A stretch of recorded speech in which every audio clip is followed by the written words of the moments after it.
For over 50 years, peanut butter in Australia basically only came in one universally recognised package. If you wanted the good stuff, you were looking for a clear plastic jar topped with a bright yellow lid and a red or blue peanut graphic. That specific colour scheme was the undisputed king of the breakfast table, and families trusted it without a second thought.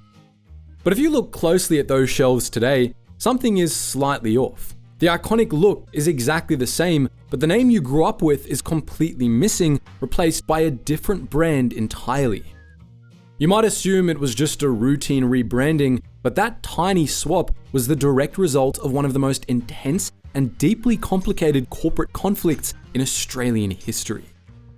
Two massive food empires went to absolute war over the legal rights to a simple colour scheme. The story captivated the public because it took place right on their breakfast tables. A high-stakes legal drama fought over the most mundane item in the cupboard, escalating into a bitter battle that completely shook up the grocery aisles. This is the complete story of Australia's peanut butter civil war.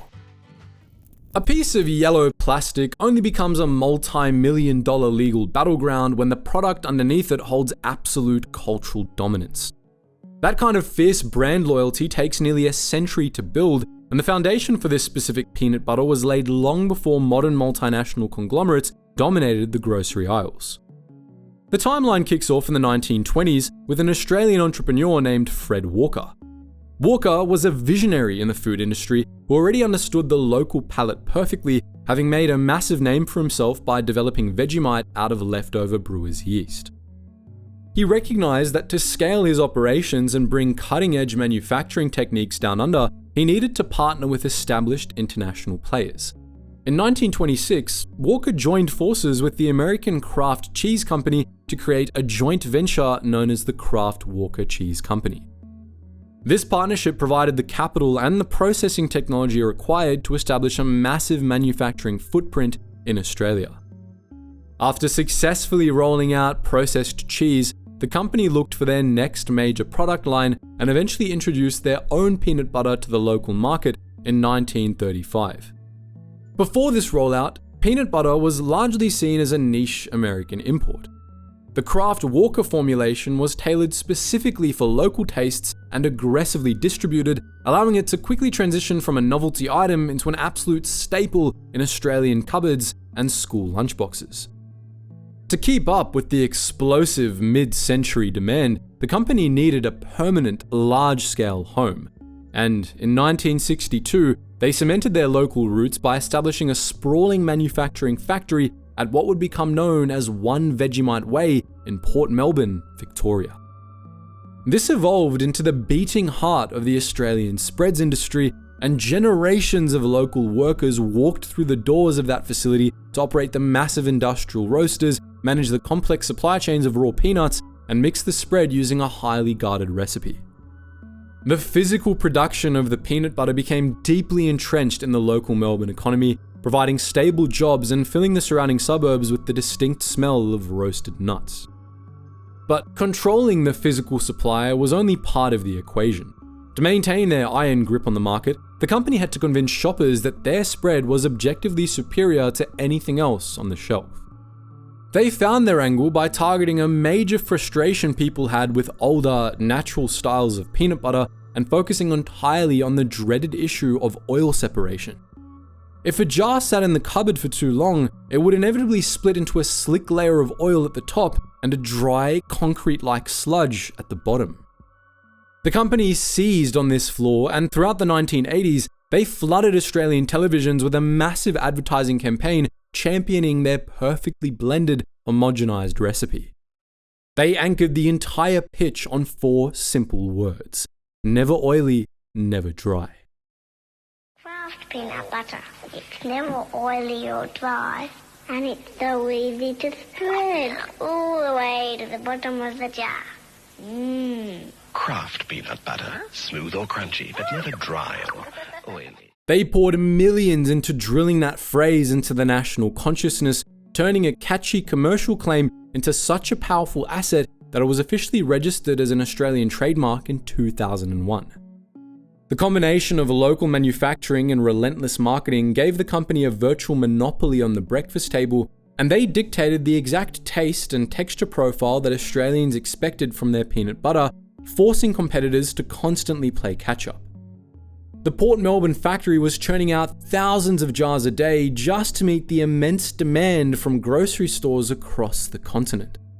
But as grocery aisles grew larger and more crowded moving into the 1990s, the executives realized they needed something faster than a slogan to grab a shopper's attention. They needed a visual trigger that could bypass conscious thought entirely and make reaching for their jar a pure reflex. That vision came together in the early 1990s when the marketing executives understood a fundamental truth about retail psychology. They knew that consumers generally make split-second decisions in the grocery store aisle while operating entirely on autopilot. An average shopper pushing a trolley down a crowded aisle doesn't stop to read the fine print or carefully analyze the ingredient list on every single item. They scan the shelves looking for familiar shapes and distinct blocks of color. To capitalize on this, the company completely overhauled the presentation of their peanut butter, and they started selling the spread in a clear plastic jar topped with a distinctive bright yellow lid. A few years later, around 1997, they refined the look even further to maximize its visual impact. By centering their hexagon logo on a bright yellow label and adding a blue or red peanut graphic to clearly denote whether the spread was crunchy or smooth, they created a striking visual profile. In both the retail and legal industries, this specific combination of visual elements is known as trade dress. This concept refers to the overall commercial image of a product acting as a powerful psychological tool that signals to consumers exactly what they're buying before they even read the actual brand name. This profile meant that when an Australian shopper walked down the spreads aisle and saw a sea of those bright yellow lids, they instinctively knew they were reaching for the reliable product they had eaten since childhood. This packaging strategy worked flawlessly, cementing the absolute dominance of the brand and turning their specific trade dress into the undisputed symbol of peanut butter in Australia. By the time 2017 rolled around, this single product held a massive 60% share of the total retail market by value, with the local operation generating more than $60 million in annual sales from peanut butter alone. However, that immense financial success masked a critical vulnerability. The Melbourne factory that actually manufactured the spread was ultimately owned by an American conglomerate thousands of kilometers away, and that distant parent company was about to execute a massive global restructure that would throw the legal ownership of the yellow packaging into complete and utter chaos. This began in October 2012 when the board of directors at Kraft Foods Incorporated decided to fundamentally split their empire in two. They wanted to create two entirely independent public companies, separating the high-growth global snacks business from the more stable North American grocery operations. In the fallout of this massive corporate separation, the Australian subsidiary responsible for the Port Melbourne factory was bundled into the global snack side of the business, which was eventually renamed Mondelez Australia. On the ground in Melbourne, the transition was almost entirely invisible to the average consumer. The workers at One Vegemite Way continued shipping those familiar yellow-lidded jars to Coles and Woolies, and for a few years, it seemed like the only real change was the logo on the employee paychecks.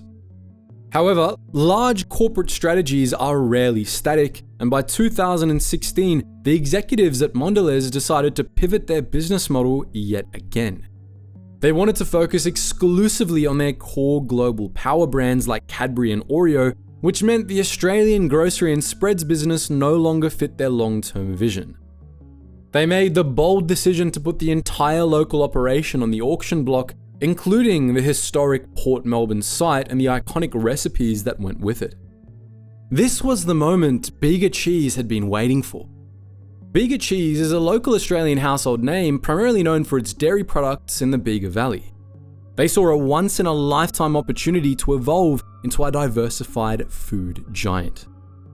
When the acquisition was announced in January 2017, the news sent shockwaves through the Australian business community. Bega bought the brand for a staggering $460 million, and to fund this massive move, Bega secured a $500 million bank facility, showing just how much they were willing to bet on the future of Australian-made spreads.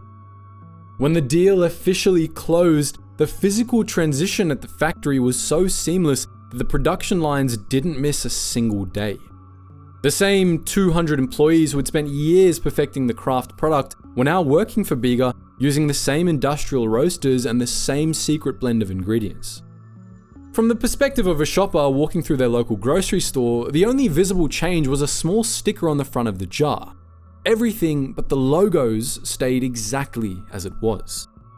To the Australian public, this looked like a clean break and a massive victory for local ownership, with many media outlets celebrating the fact that Vegemite and the country's favourite peanut butter were finally back in Australian hands. But while Bega was busy celebrating their new breakfast empire and stocking the shelves with their rebranded jars, a massive new corporate giant was forming back in the United States. The newly merged Kraft Heinz company was already looking at the Australian market with a sense of regret, and they were preparing an aggressive legal strategy to reclaim the very visual identity that Bega thought they'd just purchased. In 2015, Kraft's American grocery wing had officially joined forces with the Heinz Corporation to create the Kraft Heinz Company.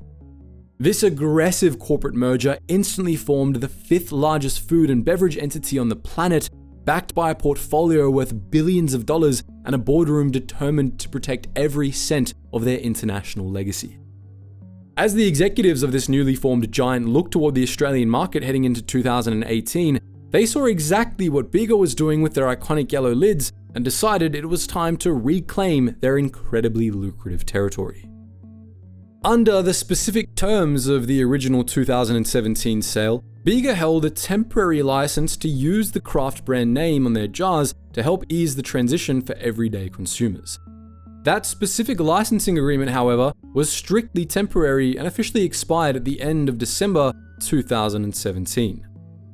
Kraft Heinz recognized that while Bega now owned the Port Melbourne factory and the physical recipe, the name Kraft still carried immense historical weight with the Australian public. They decided to aggressively re-enter the Australian market with their own newly manufactured version of peanut butter, aiming to take back the breakfast table and recapture the $60 million in annual revenue they'd previously enjoyed. The strategy Kraft Heinz deployed immediately sparked widespread confusion across the country. When they launched their new spread into the market, they completely bypassed the opportunity to design new packaging or establish a fresh visual identity. Instead, they released their version of the peanut butter in a clear plastic jar featuring a yellow label and a bright yellow lid. The design was practically indistinguishable from the jars Bega was already selling, going so far as to use the exact same red and blue peanut graphics to denote the crunchy and smooth varieties, leaving consumers entirely baffled as to why two identical products were sitting right next to each other. This supermarket collision turned the spreads aisle into a chaotic battleground that quickly captured the attention of the national media. News outlets like The Guardian and the ABC ran entire segments highlighting the absolute absurdity of two massive corporations fighting over yellow plastic. Legal commentators like Stack's law firm began publishing in-depth articles breaking down the highly unusual packaging dispute, while confused shoppers took to online forums to debate whether the two identical jars actually tasted different.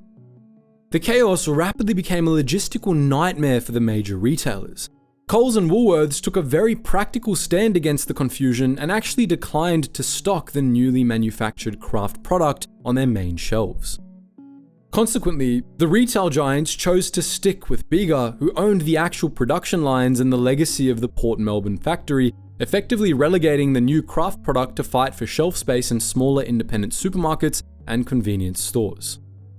Kraft Heinz was absolutely not going to back down and accept defeat in a market they'd dominated for decades, and they firmly believed they possessed the absolute legal right to use the yellow lid and the associated trade dress, backing up their claim with the dense paperwork generated during the 2012 global restructure.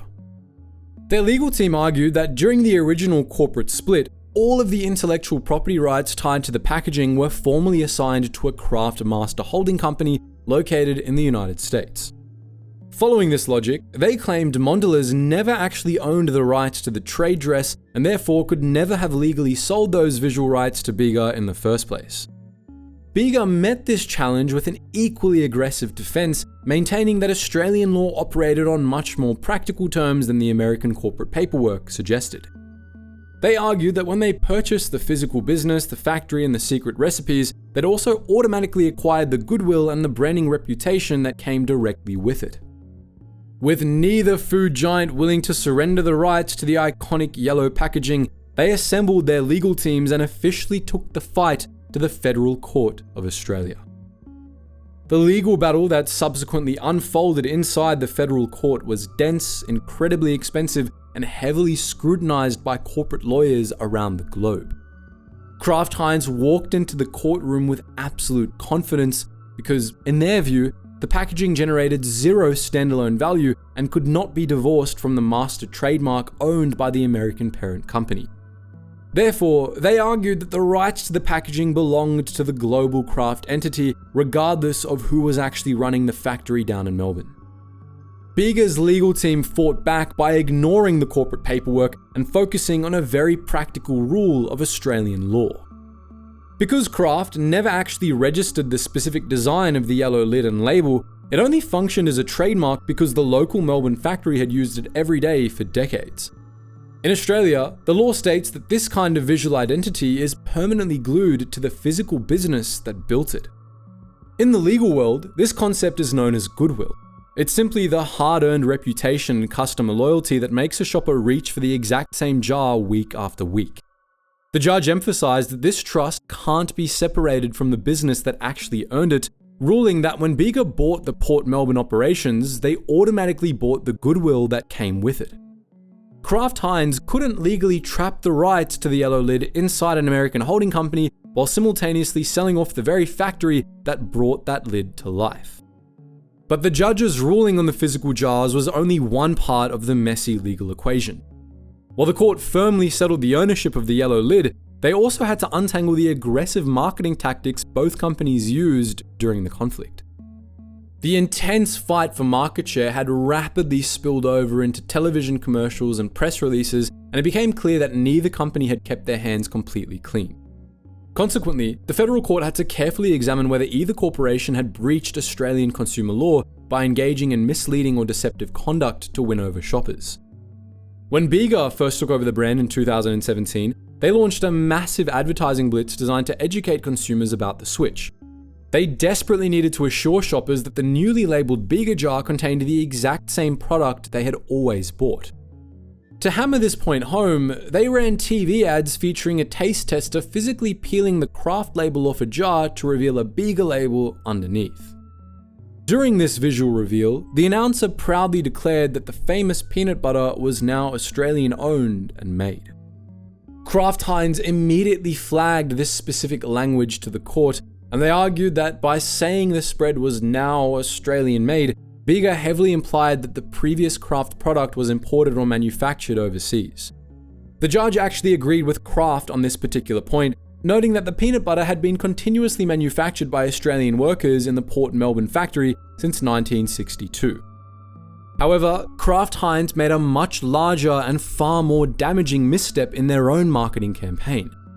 When they prepared to aggressively relaunch their new peanut butter into the Australian market, they issued a highly enthusiastic press release. The CEO of Kraft Heinz Australia publicly stated they were thrilled to be bringing Kraft peanut butter back to supermarket shelves. To support this massive launch, they went a step further and printed a prominent new slogan directly on their clear plastic jars that read, "Loved since 1935. Bega attacked this messaging aggressively in court by pointing out a glaring factual problem. Kraft Heinz was actually launching a brand new product. Because Bega completely owned the original Port Melbourne factory and the highly guarded original recipe, Kraft Heinz had been forced to contract a completely different manufacturer to make their new spread. They literally had to spend months trying to reverse engineer a recipe that merely tasted similar to the original product. The court sided completely with Bega on this major issue. The judge stated that Bega had explicitly purchased the original recipe, the specialized equipment, and the original factory. Therefore, Bega was the only company actually selling the physical peanut butter that Australians had loved since 1935. The court ruled that it was highly misleading for Kraft Heinz to use advertising that attached themselves to a historical legacy they no longer legally owned. The court's blistering assessment of those advertising campaigns was a devastating blow, but it was the final ruling on the packaging itself that truly cemented the outcome of the war. When the comprehensive federal court judgment was handed down, it sent massive ripples straight through the Australian financial sector. Shares in Bega Cheese jumped significantly on the stock market, hitting a multi-month high as eager investors celebrated the decisive legal victory. Kraft Heinz, however, immediately appealed the decision to the full court of the federal court, hoping a panel of judges would overturn the devastating loss. Unfortunately for the American executives, the full court unanimously dismissed the appeal and firmly upheld the original judgment. Still completely unwilling to concede the breakfast table, Kraft Heinz filed a desperate application to the High Court of Australia, seeking special leave to appeal the judgment of the full court. This represented their absolute final legal avenue and their last possible chance to reclaim the yellow lid. In November 2020, the High Court of Australia officially dismissed the application, and they flatly refused to even hear the case, bringing a final, definitive end to the bitter, multi-year legal dispute. The legal and financial consequences for Kraft Heinz were incredibly severe. They were strictly restrained from supplying, selling, or advertising any peanut butter products in Australia that utilized the yellow lid trade dress, and they were permanently banned from ever using the loved since 1935 slogan. The terms of the final settlement also dictated that Kraft Heinz make a massive payment of $9.25 million to Bega Cheese to resolve all outstanding issues and cover the monumental legal costs incurred during the battle. Left with no other options, Kraft Heinz was forced to completely overhaul their entire packaging strategy, and they had to frantically redesign their jars and attempt to rebuild their market presence from the ground up, entirely without the benefit of the deeply ingrained visual cues Australian consumers had relied on for decades. Today, Bega reigns supreme over the peanut butter category, comfortably commanding the massive market share they strategically purchased back in 2017.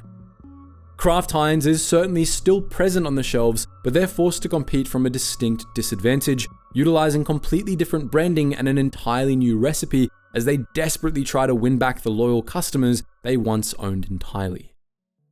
The entire saga provides a fascinating look at the immense psychological power of visual branding alongside the strict, unyielding boundaries of corporate law.